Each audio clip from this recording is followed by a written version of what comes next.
This is the age of speedy consumption, short attention span. Everything is just narrowed down to snippets of information, which I find dangerous because I think it's the exact opposite of knowledge.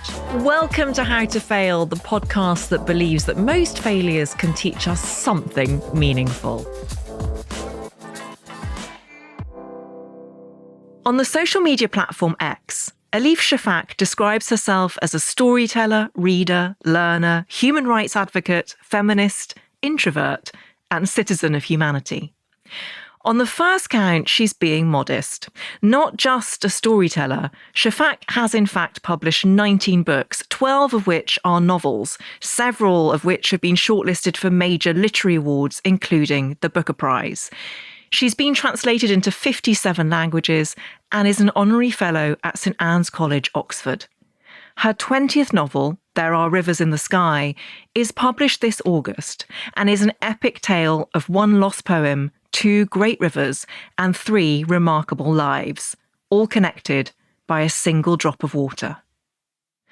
Shafak was born in Strasbourg, France, but was taken to Turkey by her mother after her parents separated. When her mother became a diplomat, Shafak moved around with her, including a spell at school in Madrid. This itinerant existence is perhaps why Shafak has always identified with the role of the outsider in her work, and also partly explains her extraordinary facility with language. She writes fluently in both Turkish and English. An outspoken critic of repressive regimes, her political activism has not come without cost. In 2006, she was put on trial for insulting Turkey after the publication of her book, The Bastard of Istanbul, which referenced the Armenian genocide. Had she not eventually been acquitted, Shafak would have faced a maximum prison sentence of 3 years. And yet, her belief in the power of stories to change the world remains more fervent than ever. As she wrote in her powerful 2020 manifesto, How to Stay Sane in an Age of Division, stories bring us together. Untold stories keep us apart. Elif Shafak, welcome to How to Fail. Thank you so much. What a beautiful introduction. Thank you. Well, I'm so honoured that you are sitting opposite me today. You are a personal inspiration of mine, and I know for many women and men across the world. And I wondered if I could begin by asking you quite a big question, which is whether you feel writing has always been a political act at some level for you. If you come from a country such as my motherland, Turkey, and you happen to be a storyteller, you don't have the luxury of saying, I'm only going to, write my stories. I'm not going to be interested in what's happening outside the window. I am a feminist, and I've learned lots of things from past generations of women's movement. And of course, one of the crucial things that they have been telling us is that so wherever there's power, there is politics. In that regard, you might be writing about marriage or sexuality or, seemingly unpolitical things, gender, identity, body. All of that can be quite political as well. So wherever there's inequality, some type of injustice, power imbalance, there is politics there. And in that regard, I think a novelist cannot be apolitical or non-political. That doesn't mean, however, that politics is the guide. That doesn't mean that at all. For me, what matters is to be able to ask questions in my fiction and then leave the answers always to the reader, because every reader is going to come up with their own answers. And I have to respect that diversity. So I don't like the kind of fiction that tries to preach or teach or lecture at all. I don't know the answers myself. All I know is that I care about the questions, including difficult questions. Some of those questions can be political questions. I really like this idea of fiction as dialogue and that it changes with every single individual reader. And I know that you said in the past that you have readers who, for instance, might be homophobic, but they will say to you, oh, I loved this trans character you wrote. I loved this gay person that you wrote. So in a way, that's part of your political activism, isn't it? Some of my readers in Turkey, for instance, they come from very, very conservative families. And so they grow up with a certain narrative. And if you ask these people in the public space their opinions about minorities, about various identities, they might tell you lots of stereotypes, cliches, biases, and even dogmas. And yet, some of those people come to my book signings and they say, "I read this book, and this is the character that I felt the most." And it always surprises me because the character they are talking about can be Armenian or Kurdish or Jewish or gay or bi or trans, So when I say normally, generally in their daily life, maybe they're biased towards all these people. But when they're reading fiction, I think they're more ready to connect. That's what happens to us. Because in our daily lives, we're always in the company of other people, that synchronized energy, and we just go along. But when we're reading a novel, we are alone. And in that space of solitude, we're more ready to open up our hearts and connect with the people that we've regarded as other. And then you realize, actually, the other is my brother. The other is my sister. I am the other, I'm not that different. So those connections are very important for me. I wanted to ask you about the quality of your prose, because you're sometimes described as a magical realist novelist, and I'm not sure that that's quite right. I feel that it's more magical naturalism almost, because you embody nature in so many of your books. The Island of Missing Trees had a talking fig tree. There Are Rivers in the Sky starts so beautifully with this single raindrop landing on the neck of a king, and we follow this drop of water and what it becomes, and that kind of embodiment of the natural world. How important is that to you? I love magical naturalist, much more than magical realism. What I do know is that for me, writing a novel is about connections. I mean, no one said it more eloquently than Umberto Eco, when he talked about connections are everywhere. You do not have to invent them. You just have to see them, right? As a novelist. So life as I see it is always interconnected. Our destinies, our stories are connected. And it's a myth, it's an illusion to think that there is the East, there is the West. These are the boxes where everyone has to stay, And nature is the best teacher, actually, if we are interested in interconnectivity. Trees are the best teachers because both under the ground and above the ground, trees are so interconnected. So for me, I guess I'm very tuned into ecofeminism. I like that. We see ourselves as the center of the universe. We have become consumers of nature rather than seeing ourselves as part of an ecosystem. We're neither inferior nor superior, and everything in that ecosystem matters. So rather than understanding the importance of living as part of a circle of life, we have started to believe that we're above everything else. And that just turned us into consumers. And I think it's ruining the planet. Tell us about the inspiration for your new novel, because we were chatting before we started recording and you live next to the River Thames.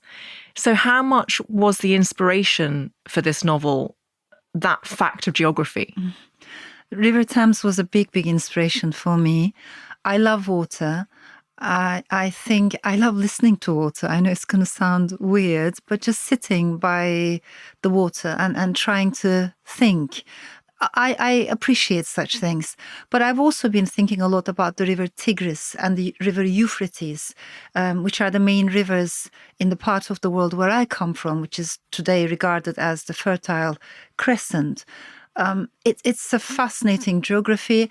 Unfortunately, in today's world, it's associated with maybe not, wealth or big culture and all of that. But actually, when you go back in time, this was the center of major civilizations. This is a land that has gone through, again, massive ecological crisis. And today, when you look at the rivers and their stories, these rivers are drying up. And when rivers dry, this has massive political, social, cultural consequences. Women are the carriers of water. So wherever there's a water crisis, because climate crisis is primarily freshwater crisis, it affects primarily the lives of women and children. Women now have to walk longer distances in order to fetch water, and they're more subject to gender violence, etc. If you care about gender violence, then you must care about racial injustice. If we care about racial injustice, then we care about also class and regional imbalances and so on. So all I'm trying to say is those connections are very important, and the Middle East and North Africa are very susceptible to climate crisis and water crisis at the moment. Of the 10 major countries that are experiencing acute water crisis, 7 are in the part of the world where I come from. So I think I feel very connected to the story of water. I wanted to write a novel that honors a single drop of water. Do you ever feel overwhelmed by how much suffering and injustice there is in the world? And do you ever not know what to say about it? Absolutely, absolutely. There are some days when I feel so overwhelmed by anxiety. Don't we all? I mean, we feel angst. I think this is the age of existential angst. Some days we feel angry because there's so much going on in the world and it breaks our hearts.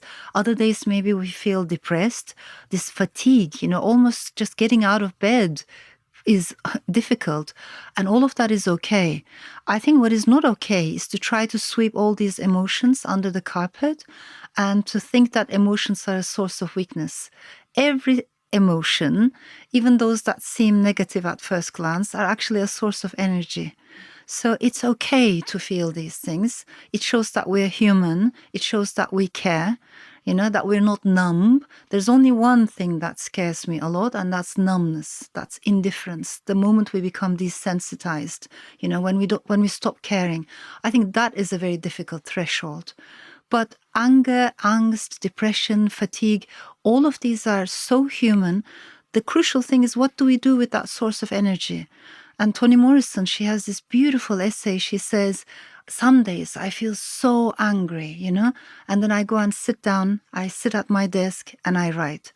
So I love that. That's what she does with her anger. Maybe someone else turns it into music. Another person plants, trees.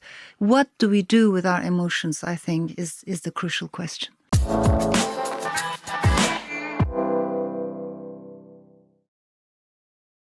We're talking at a time when many people with significant social media followings, of which you are one, are under a lot of pressure to make public proclamations, particularly about the genocide being perpetrated against the Palestinian people after the terrorist acts of October the 7th. And you have been someone who has been brave enough to use your voice for that. And I suppose I just wanted to ask your advice about how you navigate that with a public profile. I'm aware that asking this question comes fraught with complexity because so often whatever we say is taken out of context. Only short clips are listened to and not the whole conversation, which comes redolent with nuance.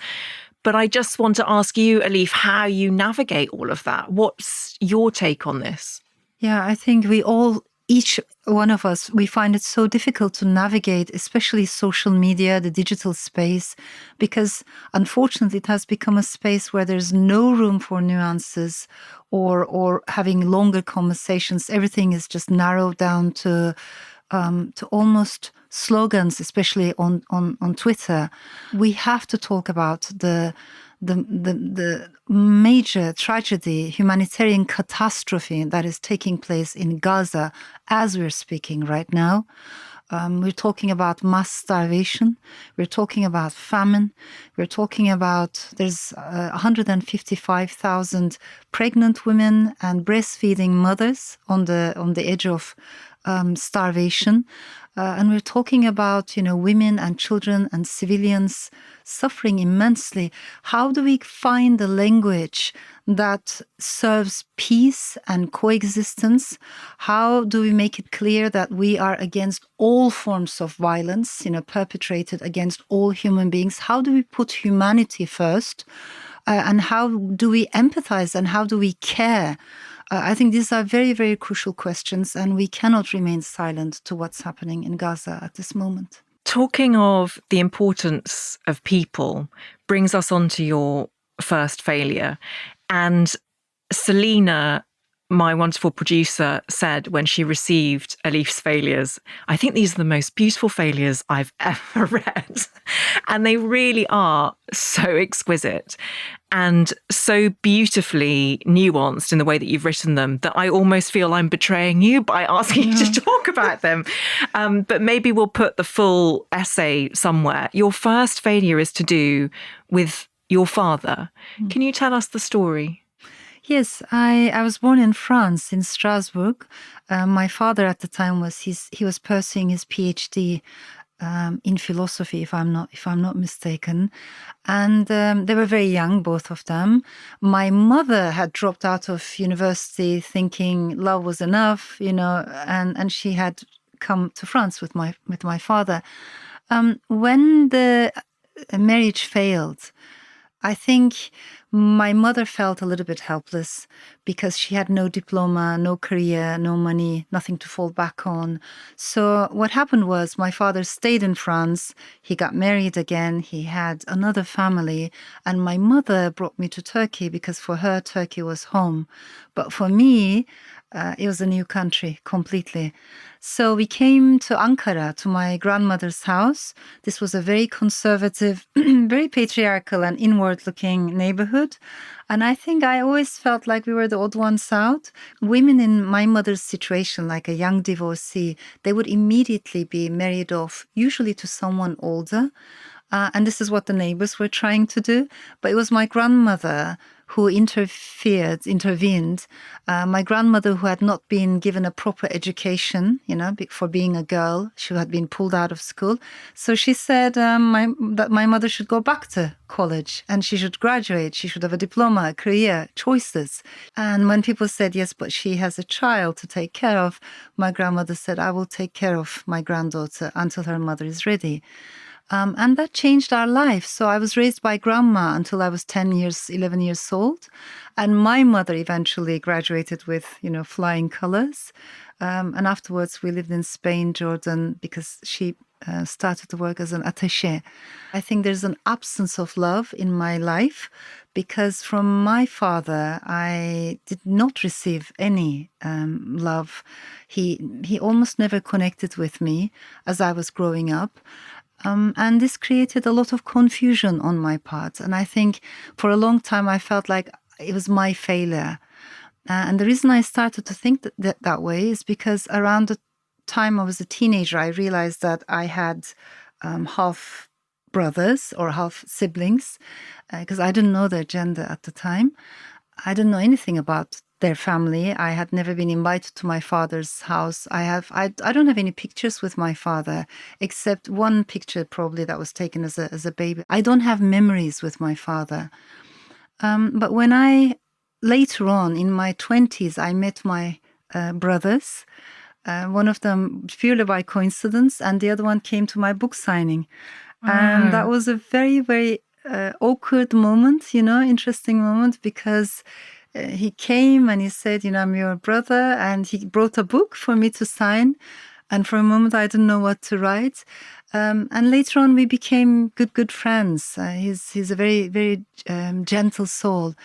But I think what shook me was to learn from them, especially from my younger brother, that my father had been a very good father to them. That part was very difficult for me to comprehend because I guess in my mind I had thought all that vacuum, because you try to fill in a void, I filled in with this narrative in my mind. I didn't think he was a bad person, but I thought maybe he didn't have the capacity for empathy, for love, for compassion, for fatherhood. But when you realize that he had been a very good father to his sons, then you feel very confused, because how come a father can celebrate, for instance, my younger brother's birthday, coincidentally, is the day after my birthday. And he told me how every year, that he had celebrated his birthday with so much care and love. the day before is my birthday, he never celebrated mine. So, you don't understand how can a father disconnect like that. And I think for a long time, in my early youth, I felt angry and I felt like, as if it was my failure, like I was the other child. I always felt like the other. You speak of your father in the past tense. Is he no longer alive? Yeah, he passed away several years back. And I'm sad about that because, there are lots of things that felt that we couldn't say to each other. Nonetheless, later on in life, I connected with him. I tried to communicate with him. I also invited him to our house because I wanted him to meet his grandchildren. Because I think that's the problem, when people are angry at each other or somehow something is broken, let's say between my parents, you should not reflect that to your child. I think the child is an individual, right? So I wanted him to connect with my children as individuals. Whatever happened between us or could not happen, that void should not affect his relationship with them. So I tried to mend to the best of my ability. He tried to mend as well. But of course, some things remained broken.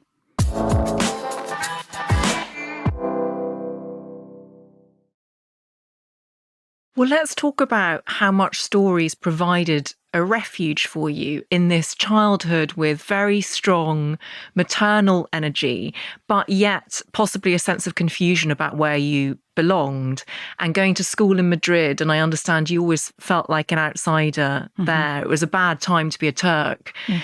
And stories provided a kind of shelter, didn't they? They did. They always did, actually. I mean, I think I had a very lonely childhood, and it was books that showed me that there were other worlds, other possibilities. For me, writing is almost a transcendental experience. I have a lot of respect for authors who start from a more autobiographical point of view. I love that as well. But for me, fiction is not necessarily autobiographical. What I'm more interested in is becoming someone else and looking at the world through their eyes, going beyond the boundaries of the self that has been given to me by birth.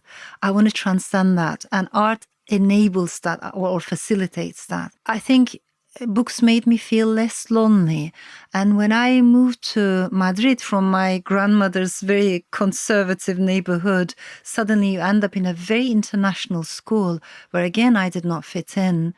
I think, again, it was books that helped me because this time there was an additional element of alienation. You need to learn languages fast. You need to learn Spanish very fast, English very fast. There's always a gap between you and the others. You're trying to keep up, you're trying to catch up, but always feel like you're failing. That immigrant experience is something that I started learning from an early age onwards. And once again, I think it was the world of imagination, the land of Storyland, that helped me to balance my own anxieties at the time. There is a character in your novel who is a 9-year-old girl called Narin living in Turkey, whose father is absent for various reasons. Yeah. How much do you think, you mentioned there that fiction for you provides a way, an entry point to other people's souls. Yeah. How much are you writing your own relationship with your father in a quest to understand him? I think my experience, my journey, or lack of journey, with my father, shaped my fiction in a slightly different way. It helped me to understand that, human beings are very complex. Someone might be a very good academic, or might be a very good politician, but they might be a very bad husband, or they might be a great, husband, but they might fail in another area of their life. They might be a very bad father, maybe to one child or another child. So it's actually very, very layered, very complex. This helped me to understand. When I started thinking in this way, I maybe became a bit more, I don't want to say kind, but my anger disappeared because I was very angry at my father, and the anger wasn't helping me at all. It is a big burden to carry anger inside. And the thing about anger is it's high energy. It keeps you going, and one might enjoy their anger, but in the long run, anger becomes very toxic and it starts to poison the soul. To think of human beings in a different way and to try to understand my father as best as I could, also to try to understand myself, my own failures or my own layers, helped me perhaps as a fiction writer to approach fictional characters in a different way. I love nuanced characters. I do not like one-dimensional. I think as a novelist, you're always interested in, there are moments when a courageous person is afraid. There are moments when a person who's very timid suddenly becomes brave. It's always those contrasts that as a novelist you're interested in. And these things happen in life. That dialectical, I love the dance between sorrow and humor, which exists in every person in different degrees. So all I'm trying to say is I think my relationship with my father hopefully helped me to approach fictional and real life characters in a much more nuanced way. What a perfect answer.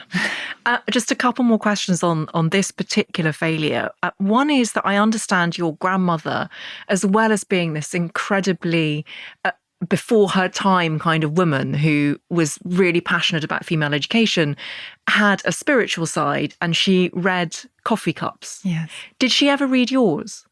Oh, she would read coffee cups. But the good thing about reading coffee cups is actually it's in the moment. So it's not like palm reading or anything else. It's not like destiny reading or anything like that. And that's what I loved about her approach, because it was very water-like. It was very fluid. It was open to change. This is who you are. This is how you feel right now. And you can always change if you're not happy with how you feel right now, right? So it's a more river-like approach, right. Coffee cup reading. And her house was full of superstitions, spirituality, not in a very religious way, interestingly. Maybe I'm always interested in faith, and I'm interested in doubt as well. I never want to separate them. I think too much faith without doubt scares me, because it becomes a dogma, and I think dogmas are dangerous. But complete certainty of maybe doubt without elements of faith also scares me.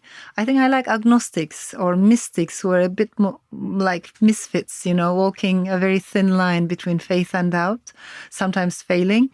I've always felt close to people who can say, I don't know. I really don't know the answer. My final question on this is, I know that there will be lots of listeners who really relate to what you're talking about and have less than ideal relationships with one parent. Yeah. And I wonder what advice you would give someone who is going through that feeling where they feel abandoned by their parent or they feel unloved by them. What advice would you give? One of my earlier novels, 10 minutes, 38 seconds in the Strange World, I wanted to write about family in two different ways. There's our, blood and genes, DNA families, but then there's also water families. But do you genuinely think of this as a failure? Would you like to enjoy silence? I would like to enjoy silence. I mean, I always say what's wrong with me, like when... And I know people are genuine and they it helps them to focus and concentrate. And when I'm in nature, I don't hear silence. I love listening to the wind and the water and the flowers, and everything speaks in nature. So what I get is not silence. To me, silence feels like the opposite of life. Are you scared of silence then? Am I scared of silence? Yeah, I'm disturbed by silence, I think. I feel uncomfortable. Yeah, I'm not on good terms with silence. Because the character Naren that I mentioned earlier in your new novel is losing her hearing. Yes. So is that partly you exploring one of your biggest fears? That's such a brilliant question, and I hadn't made that connection. You're so right. She's losing her hearing. And also, I think in her case, it's incredibly important also because she comes from the Yazidi minority background. And the Yazidis are one of the most persecuted minorities, not only in the Middle East, across the world, not only in 2014 with the genocides perpetrated by ISIS, but throughout history. And this is a culture that most heavily relies on oral stories. So the stories that you hear, the music, the song, the ballads, that gives you a sense of identity and belonging and rootedness. So when you lose the sounds, actually you lose so much. I think, I wanted to explore that feeling of almost being deracinated from a place, an identity, by losing the sounds. That brings us neatly onto your third failure, because although you are fearful of silence in the literal sense, so much of what you do is about bringing silent stories to the fore. It's telling the untold story. And that is very related to your final failure, which is the immigrant experience as it pertains to writing. So you will put this far more beautifully than I do. What did you mean by this? I'm an immigrant not only in the UK, but also in English language. I consider UK and London my home. I also consider English language my home now. However, when you're an immigrant author, I think you're always aware of the gap between the mind and the tongue. The mind always runs faster, and the tongue is trying to catch up. You want to crack better jokes, but you quite can't. There's a slice of void between what you want to say and what you're able to say. And that can be very intimidating. If we manage not to be intimidated by that, it can also be very inspiring, because it urges you to pay more attention to nuances. And I think it was Salman Rushdie, if I'm not mistaken, who said, if you want to understand a culture better, you need to pay attention to those words that can't be translated immediately from one language to another. I like that. What are the words that I can't translate, bring with me? All I'm trying to say is, I think the immigrant experience always has an element of resilience, of course, but also failure, an element of maybe renewal, but also melancholy. And that's also okay. That's part of the experience. It's a very fractured experience. Does that mean when you read back your work, or when you come to writing the end of a novel that you've written in English, you are so aware of the imperfections, of the failures within that work, because you feel that you might not have expressed something appropriately? It's crazy. I mean, I can keep on editing forever, but there comes a moment when you have to say, okay, the story needs to be out. The story needs to be born, and you have to respect, because there comes a moment after which books belong to their readers. Otherwise, I think many writers are like that. We're just obsessed with imperfections. What I can tell you is, over the years, I realized if my writing has more melancholy, sorrow, longing, I find these things much easier to express in Turkish still. And when it comes to humor, which I love, I adore humor. I think humor is the oxygen we need in life, to be able to laugh at ourselves, not in a cruel way, in a compassionate way. So when it comes to humor, satire, irony, I think I find it much, much easier in English.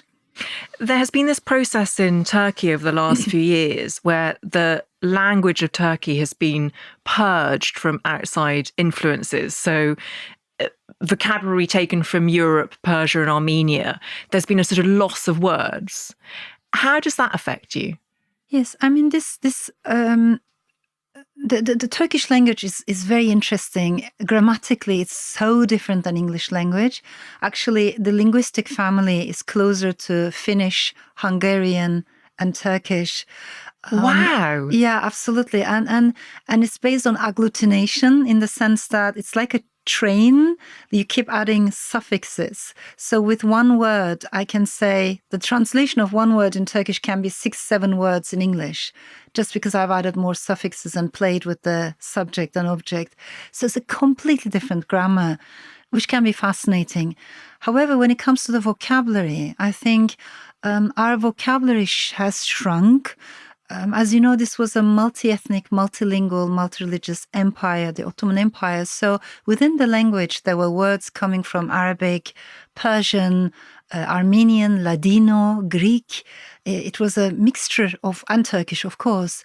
When many of those words were taken out, for instance, I can say red in Turkish, I can say yellow in Turkish, but the shades in between, they used to come from Persian.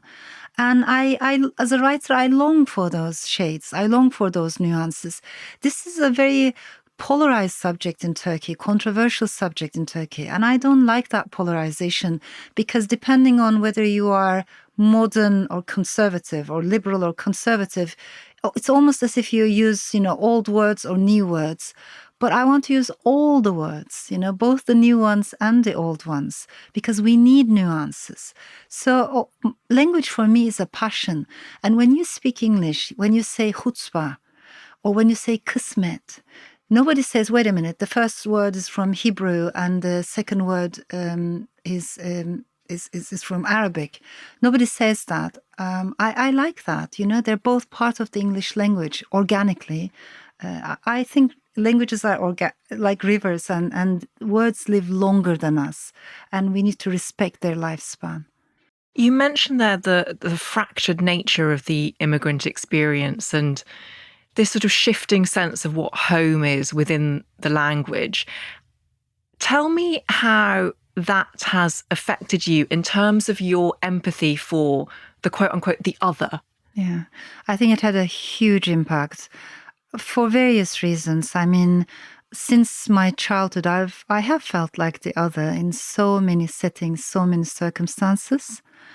Also, I'm bi, and I found it very difficult to talk about this, even though I think it's very clear, obvious in my writing. I've been very vocal about LGBTQ plus rights, but I never had the courage to say this is also my story. So the reason I'm mentioning this is because I think for many reasons I felt like the other from time to time. And so anyone who feels like the other for whatever reason, there's a part of me that naturally goes in that direction and tries to understand. I think literature does this naturally in the sense that when you're a writer, you're not only interested in stories, you're also interested in silences. I know I am, and those who feel silenced. So it's rather than the center, you go towards the periphery, the margins, and you try to bring the periphery to the center. I think literature has a potential to rehumanize people who have been dehumanized and make the invisible a little bit more visible and the unheard a bit better heard. So it's that transformative part of literature that I love. So you have to, in a way, swim against the current a little bit. We're back to fluidity. Yes. Swimming against the current. And when you went on Desert Island Discs, the book that you took with you was Orlando by Virginia Woolf. Yes. Is that because the central character is the embodiment of fluidity in so many ways? There are a couple of reasons. Number one is, yes, fluidity. It's a water-like book in so many ways. But until I read that novel, and I've read it several times, each time with a different perception, I didn't know you could write novels like that. I didn't know you could transcend geographical boundaries, the boundaries of time. A character could live across centuries, you could play with rationality, logic. And I love that because it was very close to the world that my grandmother was talking about in her Middle Eastern oral stories. They might be completely different works of art, but those stories were very fluid as well, So I think I associate Orlando with freedom, but I also associate literature in general with freedom. That's where I feel most free and myself. In our daily lives, we're never allowed to be multiple. We live in a world where we're always put inside a box and we're expected to stay in that box once and for all. But inside us, there's a multiplicity of voices. That's the truth. We always think of democracy as an external concept, but I think inner democracy is so much harder to achieve, because sometimes there's a dictatorship inside when one voice suppresses all the others. That's not healthy. So do we recognize, respect, and honor all the different voices, try to understand different sides of our personality. So I love it because when I'm writing fiction, I can be multiple. Oh, I think that's such a good way of putting it. The inner democracy, and sometimes a dictator takes over. If someone's got a very vociferous sort of inner critic, that's your dictator taking over. And absolutely, and it's so sad that we always associate, we're looking for strength in all the wrong places. We think strong men, strong personalities, they will lead us in times of crisis.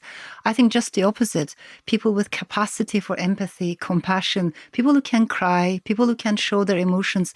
I would love those people to lead us in times of crisis. Elif Shafak, you are exquisite in word, in voice, in person. I'm so happy you came on How to Fail, and you're staying because you're going to answer some listener failures over on Failing with Friends. I know that if you're listening, you will want to hear more of what this impressive woman has to say. But for now, I just want to say thank you so much for coming on How to Fail. I'm so inspired and very grateful. Thank you so much. Thank you. Thank you. Please do follow How to Fail to get new episodes as they land on Apple Podcasts, Spotify, Amazon Music, or wherever you get your podcasts. Please tell all your friends. This is an Elizabeth Day and Sony Music Entertainment original podcast. Thank you so much for listening.